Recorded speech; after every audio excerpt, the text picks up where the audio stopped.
Ancient Egypt was one of the oldest civilizations on Earth. The ancient Egyptian gods were worshipped along the Nile River for thousands of years, spanning dozens of different pharaoh dynasties. Their legacy speaks for itself. The magnificent temples and monuments, the lavish tombs, and, of course, the towering pyramids. If you didn't know, the pyramids are all just pharaoh tombs. Inside these pyramids and ancient temples, mysterious symbols covered the walls. After much research, we now have modern translations for these texts, and these are also the main sources of Egyptian mythology. Ancient Egypt had hundreds of different gods, but mainly at the village level. Many gods have been forgotten, or their cults were absorbed by other deities. However, there were also many gods who succeeded in their ventures and were worshipped from north to south across Egypt for 4 millennia. But, as they say, all good things must come to an end. Egypt went through a very long period of occupation, successively by the Persians from the east, the Greeks from the north, and then the Romans from the west. The rulers no longer carried Egyptian blood. New religions began to enter Egypt, from Greek and Roman religions that we know from the Greek mythology series, to Christianity when the Roman Empire converted. Christianity is a monotheistic religion, so all ancient gods in the territory of the Roman Empire, such as those of Greece, Egypt, and the Celts, were all considered heresy.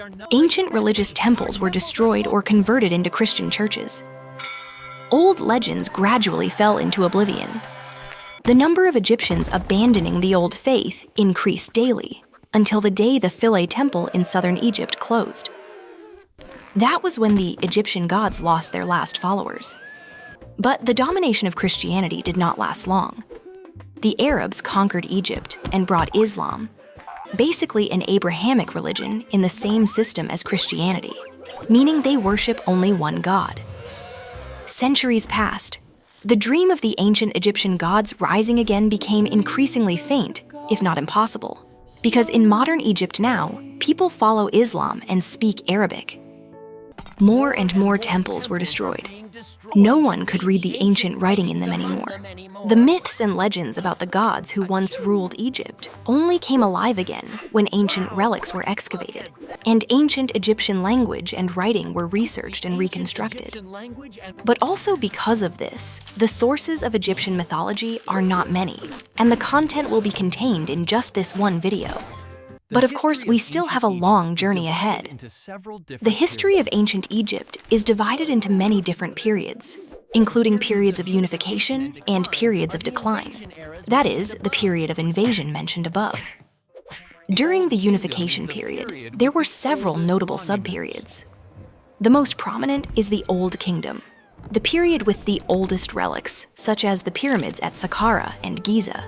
Then came the Middle Kingdom, and finally the New Kingdom, with the most famous pharaohs such as Tutankhamun, Ramesses, and the female pharaoh Hatshepsut. Every mythology has many variants, and Egyptian mythology must be called the grandfather of creating variants. The most intuitive example is about the origin of the Earth. The oldest story originates from Hermopolis, the city of Hermes, that is, the Kaminu ruins in the Minya region of modern Egypt. This is considered the oldest funerary text found in ancient Egypt, inscribed in the pyramids and dating from the Old Kingdom period, around the 24th century before the Common Era, that is, about 4,500 years ago. The story goes that in the beginning, the world was just an endless ocean, expanding in all directions. Around it were bottomless abysses, magnificent scenes that no one could see, because at that time, there were no people yet. This primordial ocean was the embodiment of 8 gods, divided into 4 male and 4 female pairs, including Nu and Naunet, representing water, He and Hauhet, representing infinity, Kek and Kauket, representing deep darkness. The last pair also has several different versions, such as Ker and Kerhet, or Amun and Amaunet. But in general, they all represent mystery. This group is called the Ogdoad, simply understood as the 8 primordial gods. The 4 males had frog heads, while the 4 females had snake heads. And one fine day, with nothing to do, the 8 gods met up to ease their boredom. From the primordial energy released from this meeting, a mound of earth shaped like a pyramid rose above the water. And from there, for the first time, the sun rose on Earth. The world then knew what light shining through the darkness was like.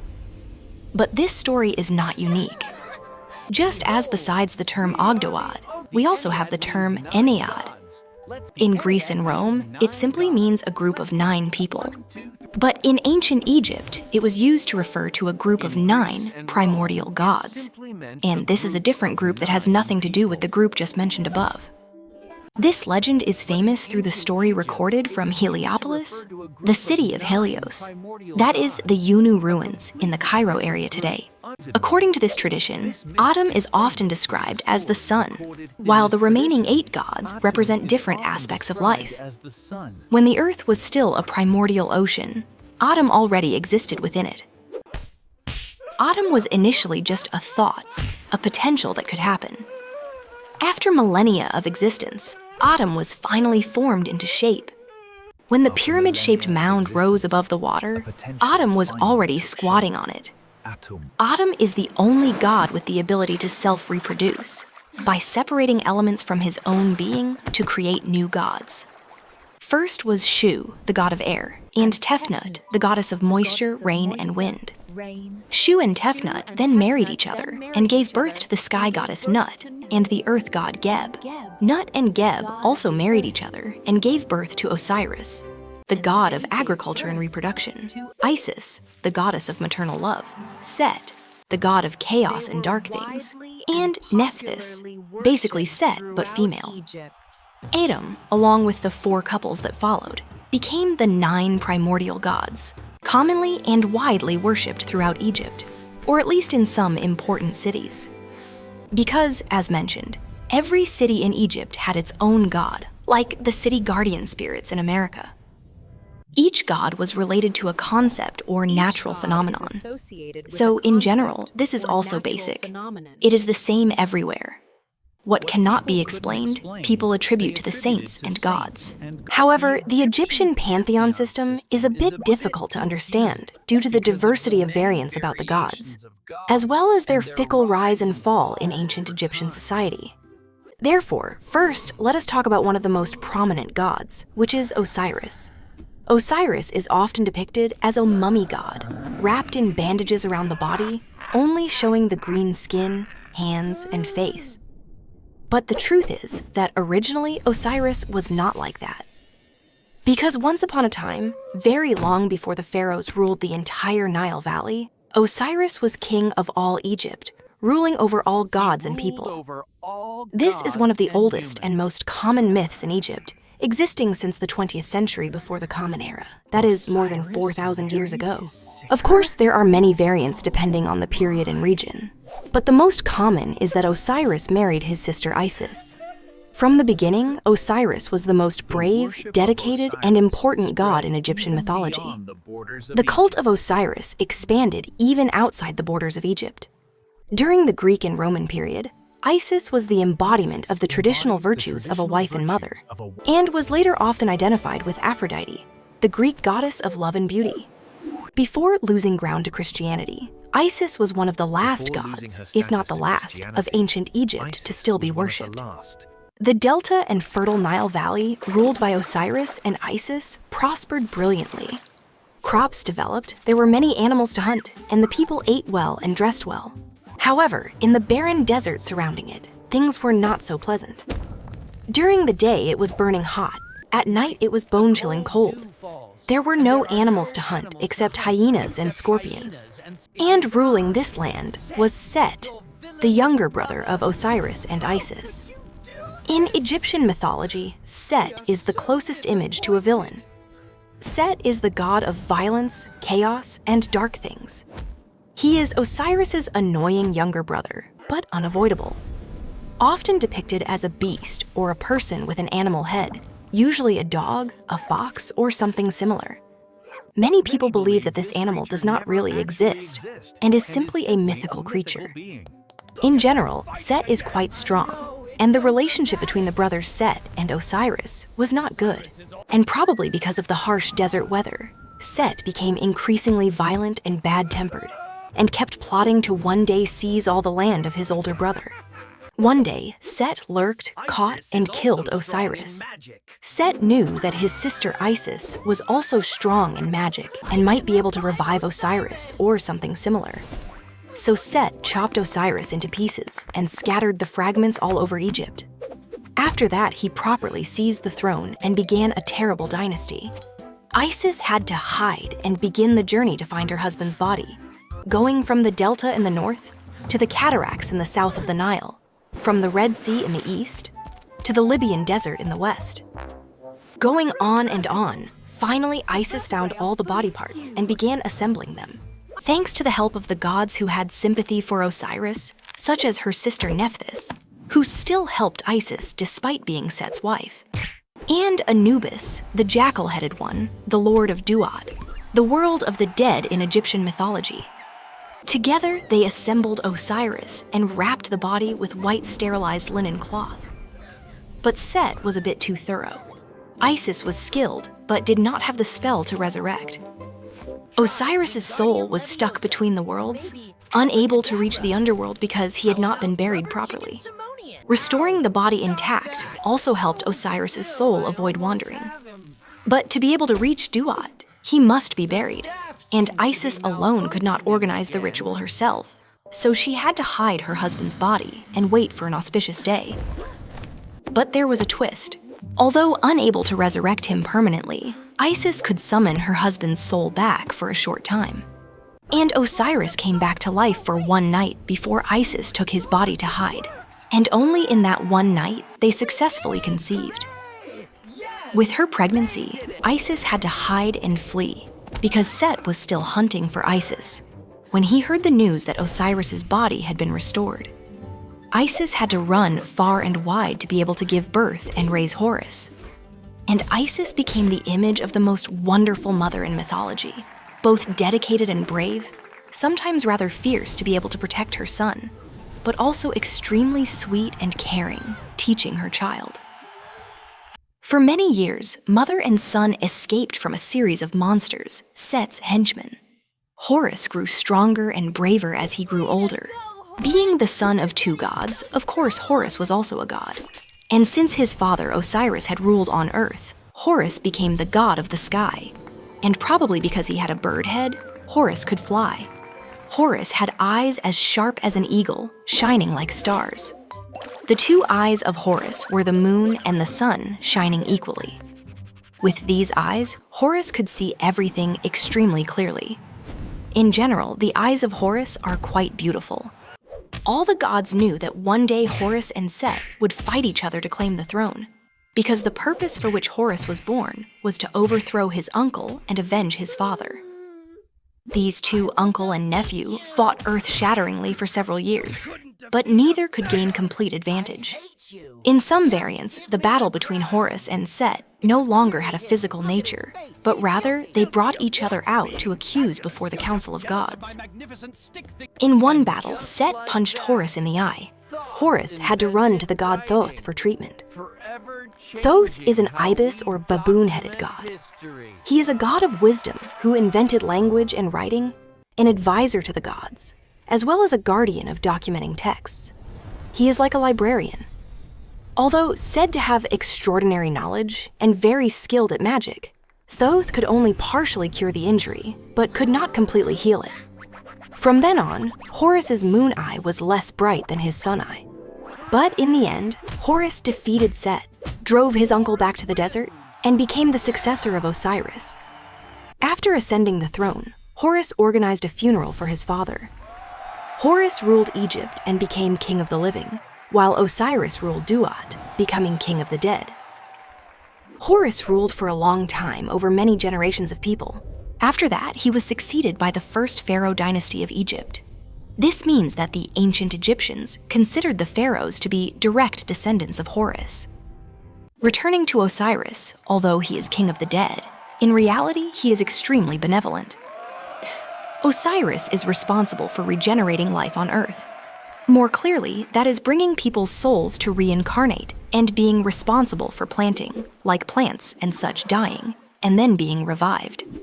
This is the explanation for the seasons of the ancient Egyptians. Although king of the dead, Osiris is also the embodiment of the life cycle, symbolizing resurrection as well as the flood cycle of the Nile. Based on that, the ancient Egyptians were able to schedule irrigation, fertilization, and such. According to legend, Osiris was the first person to be mummified and represents the transformation to life in Duat that all ancient Egyptians must be prepared for. However, a question arises. Where did the old king of Duat go? As mentioned, the jackal-headed god Anubis once helped Isis assemble Osiris's body. And Anubis did not disappear, but was just demoted to a smaller role. He still existed until the very end with ancient Egypt, and is the patron god of mummification. Another god often associated with mummification is Nephthys, also one of those who helped Isis assemble Osiris's body. Basically, Nephthys is Osiris's and Anubis's assistant in the mummification process. All human cultures have burial rituals and customs. The ancient Egyptians were clearly not the only people trying to preserve the body after death. But they are certainly the only people who did it on such a large and long-lasting scale. Only the upper class were carefully mummified and buried with treasure, but even ordinary people had quick and reputable mummification processes. Their bodies were placed in natron, a natural mixture of sodium carbonate. Natron absorbs water and acts as a desiccant. Another advantage is that when exposed to moisture, its pH increases and becomes more alkaline, creating an environment difficult for bacteria. Not sure if the ancient Egyptians knew specifically about the chemistry, but they knew that natron is a natural substance that can preserve the body very effectively. Although a group of gods worshipped for a very long time, the legend of Set's betrayal and murder of Osiris came from the New Kingdom period. And this was also the period when Egyptian culture spread the most, beyond the Nile Valley. Returning to the Old Kingdom period, to a place not far from Heliopolis, which is Memphis. Memphis was the capital of Egypt during this period, and was the most important sacred site for worshipping Ptah, the patron god of crafts and construction. There is one thing that needs to be noted. In the theology developed in Memphis, the core of everything lies in the ability to visualize a product and shape raw materials to create it. So the formation of the world is more like a cognitive act than a physical phenomenon. Ptah existed as a divine force in this ocean, with the power to visualize and create new elements and new creatures. Therefore, the primordial entity Adam in the Heliopolis legend did not self-generate in the Memphis theory. Here, Adam was created by Ptah's thought and became an entity when named by Ptah. Ptah created all things by the power of words, by speaking out his ideas. So Ptah was the true creator of the world, according to the Memphis theory. Here, Ptah heads the triad of gods, consisting of Ptah himself, his wife Sekhmet, the lion-headed one, and their son Nefertem. This one does not need much attention. Sekhmet is a goddess of war, famous for destroying many enemies of the sun. While her husband Ptah is a creator, his wife Sekhmet represents the more violent and destructive side. However, Sekhmet is also related to disease and medicine. Actually, it is not Sekhmet, but Bastet, or Bast, often depicted as a sitting cat or a woman with a cat head, sometimes wearing a ring in the nose or ear. But this is a later description. Originally, Bastet was described as a lion, like Sekhmet. These two characters symbolize two aspects of the same goddess, in which Sekhmet symbolizes the strong and fierce aspect, while Bastet is so gentle that she completely turns into a house cat. Bastet is sometimes considered the wife of Ptah, replacing Sekhmet. And when the image is no longer fierce, Bastet becomes a protective goddess for homes, from disease and evil spirits and ghosts, probably because cats can protect houses from rodents.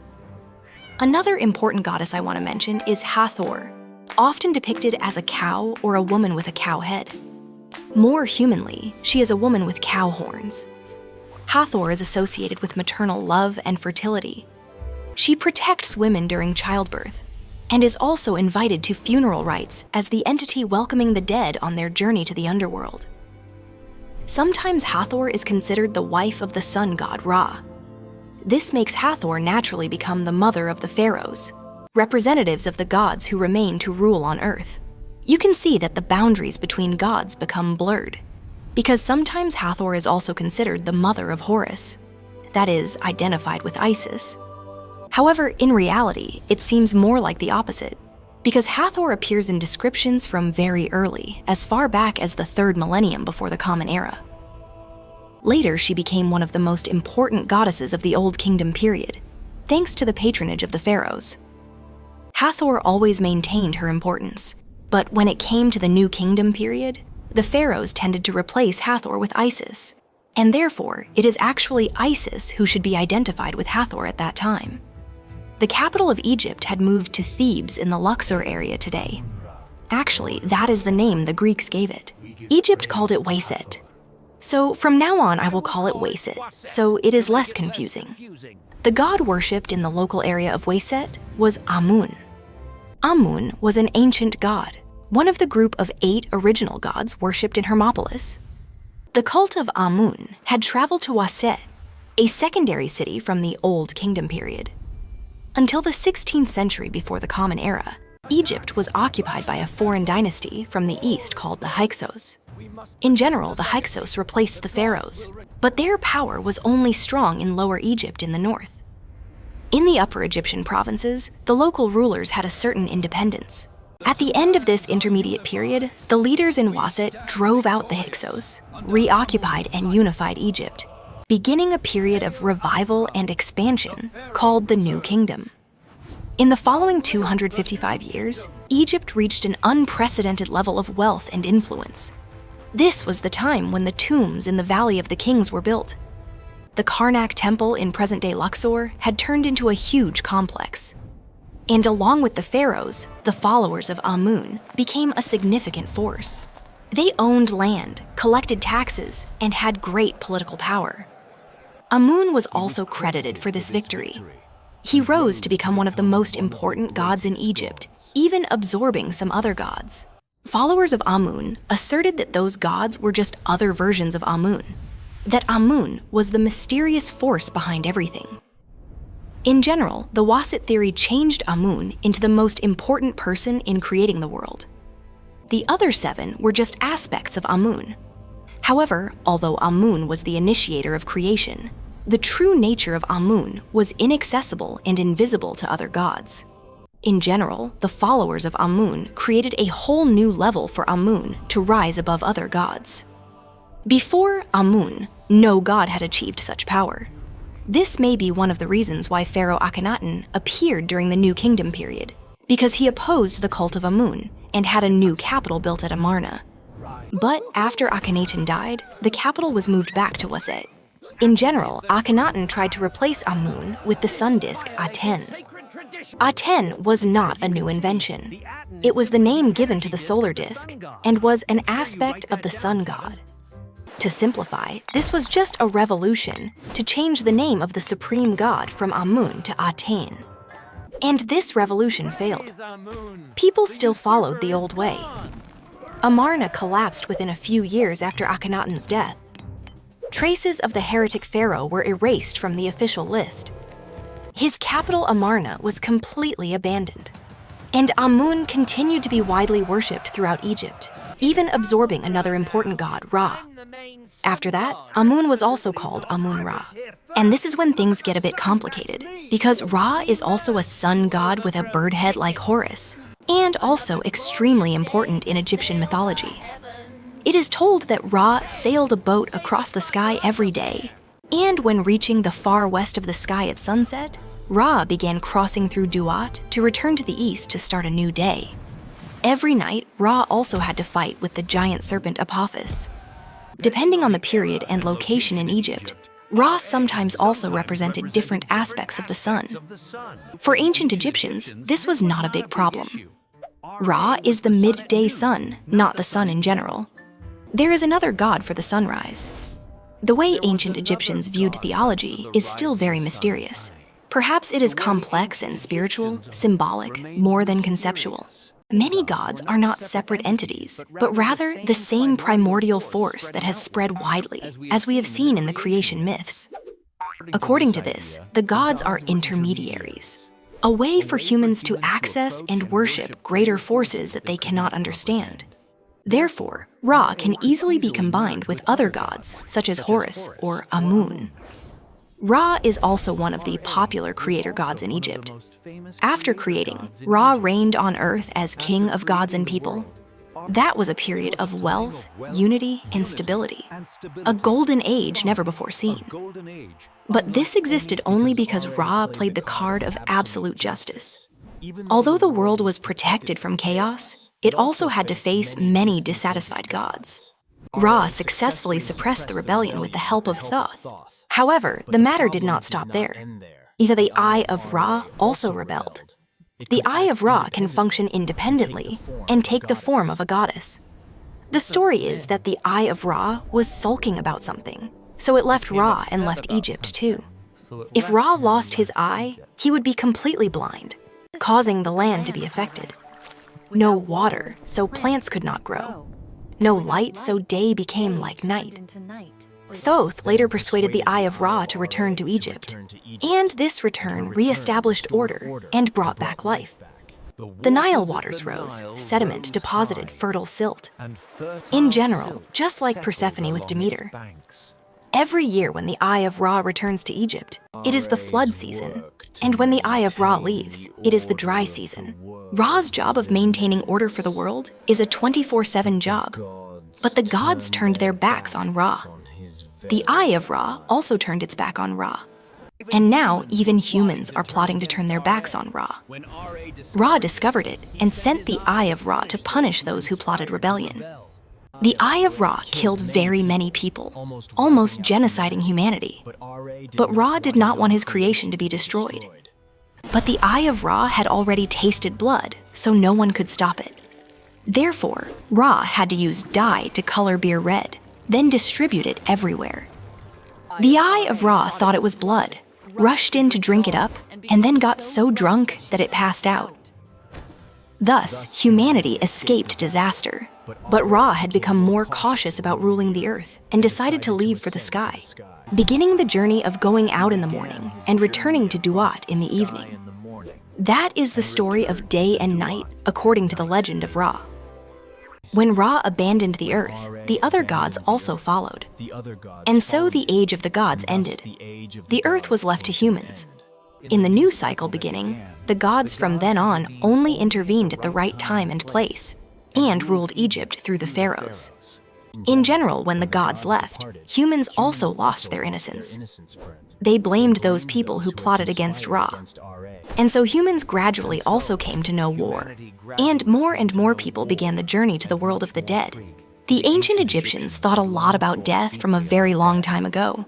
The greatest mystery to them was what would happen after death. The most famous funerary text of the Egyptians is called the Book of the Dead. It was used in the 15th century before the Common Era and has many different variants, personalized. Later, it became popular in the New Kingdom period and existed until the 1st century before the Common Era. This book was placed in the coffin or burial chamber and contained magic that would guide the journey to Duat. Funerary texts have revealed how the Egyptians viewed the world beyond. The oldest are the texts painted on the walls inside the pyramids, common throughout the Old and Middle Kingdom periods. To simplify, it is like making talismans to protect the dead to the world beyond, to make it easier to survive there. Because the ancient Egyptians believed that the dead would be judged by the gods. If deemed worthy, or at least adequately supported with offerings, then the dead would be allowed to go live with the gods. These details are recorded extensively in coffins dating from the Middle Kingdom period. But it was not until the New Kingdom period that detailed descriptions of the journey of the dead were recorded. They had to travel to the world beyond through a series of gates and caves full of monsters and such. These monsters had to be appeased with spells from the Book of the Dead. If they recited well, they might even tame these creatures as companions. And those unworthy would be destroyed by those monsters. Before meeting Osiris, those who continued further next came the time of judgment. They would be led by the god Anubis to meet Osiris to confess their sins. In general, the dead would have their hearts removed and weighed to assess the level of sincerity. The one holding the scales is Mayat, the goddess embodiment of justice. If the heart of the dead becomes heavy, causing the scales to tip, then some creature, which I also do not know exactly what it is, named Amit, will destroy them. Period. No more hope for eternal life. No need to fear hell. This punishment means complete disappearance, soul dispersed, spirit scattered. The ancient Egyptians believed that this could also be caused by the living, for example, beheading, killing someone a second time, not giving them the opportunity to appear for judgment, and so on. But if the heart is balanced, the dead will be allowed to go to the world beyond. And that is the end of this video about Egyptian mythology. Don't forget to subscribe. You'll regret it if you miss out. From now on, we promise to release even more amazing videos, so hit that subscribe button now. Goodbye for now, and see you in the next video.